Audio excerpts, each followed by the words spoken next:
అతన్ని పార్టీ నుంచి కూడా సస్పెండ్ చేశారు. ఈ సోషల్ సైకోలు ఎవరైనా కానీ, ఏ పార్టీ అయినా కానీ వ్యక్తిగత అన్నం చేయటం మంచిది కాదు. అది చాలా తప్పు అనమాట. అదే సమయంలో మీరు చెప్పినట్టు ఈ మైండ్ గేమ్లో ఈ కూటమి ఇరుక్కోకుండా ఉంటే చాలా మంచిది. వ్యూహాత్మకంగా మైండ్ గేమ్ ఆడుతున్నారు. మీరు అన్నట్టు రెడ్ బుక్ మడిచిపెట్టుకొని ఎక్కడ పెట్టుకోండి జోగి రమేష్. ఆల్రెడీ జోగి రమేష్ గారు కుమారుడు, వాళ్ళ కుటుంబ సభ్యులు అనేక మంది అగ్రిగోల్డ్లో లోపలికి వెళ్ళి వచ్చారు. ఇప్పుడు ఆయన ఈ రోజు రేపు అని చెప్పి పిలుస్తున్నారు అని చెప్పేసి సాక్షాత్తు చంద్రబాబు నాయుడు ఇంటి మీద దాడి చేశారు. పవన్ కళ్యాణ్ వ్యక్తిగత అన్నం చేసిన వ్యక్తి జోగి రమేష్ గారు.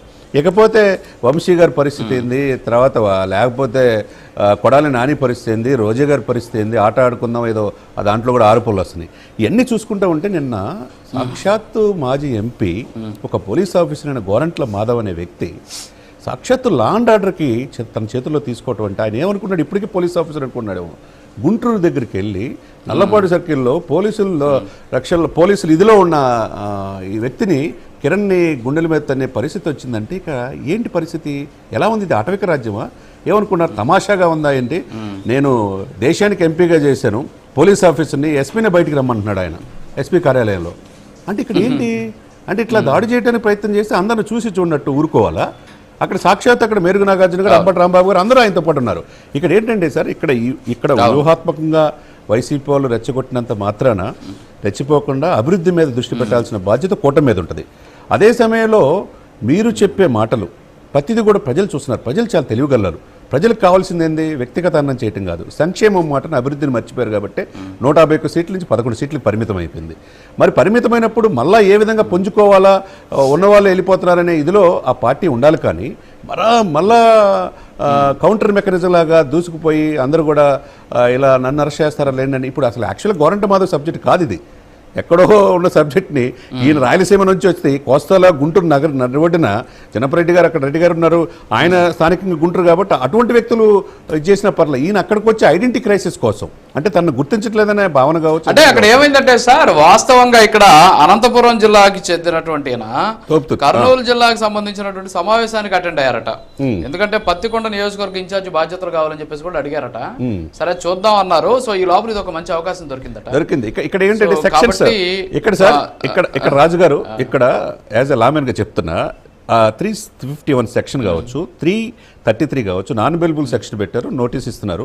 వృత్తిపరమైన ఉండే ఎస్పీ కార్యాలయం ముందే వాళ్ళు వృత్తిని ఆటంకం కలిగించే విధంగా వ్యవహరించడం ఒకటి, 2 కస్టడీలో ఉన్న వ్యక్తిని కిరణ్ని కొట్టబోవటం ఒకటి, దీంతో పాటు అడిషనల్గా 5 కేసులు ఈయన మీద ఉన్నాయి. మొత్తం 7 కేసులతో నేను నెల్లూరు జైలుకి అనుకుంటే నెల్లూరు జైల్లో వసతులు లేవని చెప్పి పోలీసులు అనేదానికి గుంటూరు నుంచి ఫార్మాలిటీస్ పూర్తి చేసి రాజమండ్రి జైలుకి తరలించారు. అంటే గోరంట్ల మాధవ్తో పాటు మిగతా 5 అంటే ఇక్కడ ఏంటంటే చట్టం తన పని తాను చేసుకుపోనియాల. అంతేగాని ఇప్పుడు తప్పు చేస్తే తప్పు చేసి ఖండించి 5 సంవత్సరాల్లో అనేక మందిని అరాచకాలు చేసి ఇప్పుడు ఇదే గోరంట్ల మాధవ్ ఏం చూపించాడో అందరికీ తెలిసిన అంశమే, పార్లమెంట్ సాక్షిగా. అదే అంబటి రాంబాబు గారు ఏం మాట్లాడినా అందరికీ తెలిసిన అంశమే. అదే తలారి అనంతబాబు దళిత డోర్ డెలివరీ చేసింది తెలిసిన మాటమే.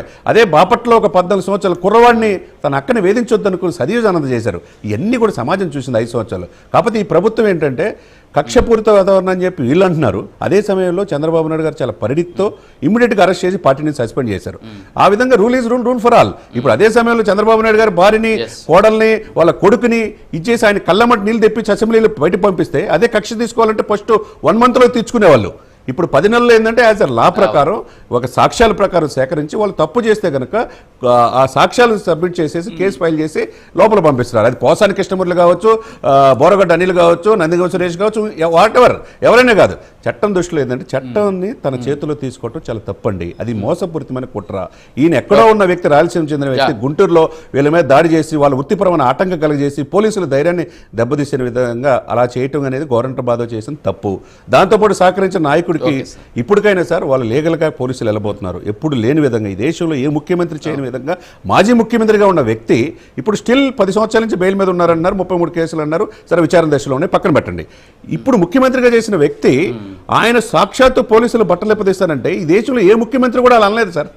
ఏ ముఖ్యమంత్రిగా చేసిన వ్యక్తి కూడా అలా అనకూడదు. ఇప్పటికైనా వాళ్ళని అనుకోని విధంగా సరే ఆ యొక్క క్యాడర్ని తృప్తిపరచడానికి కావచ్చు, ధైర్యాన్ని కలగజేయడం కావచ్చు అని ఉండొచ్చు. ఇప్పటికైనా ఆయన క్షమాపణ కోరితే పోలీసుల్ని అది సమస్య పోయే అవకాశం తప్పితే, లేకపోతే ఇది ఎక్కువ అయ్యే అవకాశం ఉందన్నమాట. Thank you sir, thank you. Nirmal Mahesh గారు గుడ్ మార్నింగ్. సో మొన్నటి వరకు మనం చూసాం కేసుల భయంతో జోగి రమేష్, అలాగే పేర్ని నాని, కారుమూరి నాగేశ్వరరావు వీళ్ళంతా కూడా ఏ విధంగా బేలగా మాట్లాడారో మనం చూసాం. కానీ ఇప్పుడు మళ్ళీ తిరిగి రెచ్చిపోతున్నారు.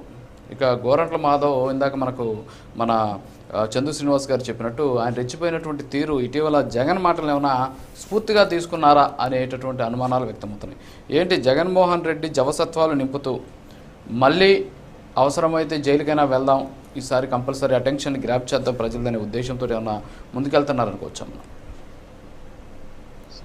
ముందుగా నాకు అవకాశం ఇచ్చిన ప్రైమ్ యజమానికి, అలాగే మీకు ప్యానల్ సభ్యులందరూ కూడా చంద్ర శ్రీనివాస్ గారికి, ఇతర పార్టీ నాయకులందరూ కూడా శుభోదయం తెలియజేసుకుంటూ, రాజు గారు మీరు స్టార్టింగే ఇంట్రడక్షన్ స్టేట్మెంట్స్ లోనే చాలా క్లారిటీగా మీరు ఏమి అవుతాంది, ఏం జరుగుతుంది అనే విషయాన్ని చాలా క్లారిటీగా చెప్పారు.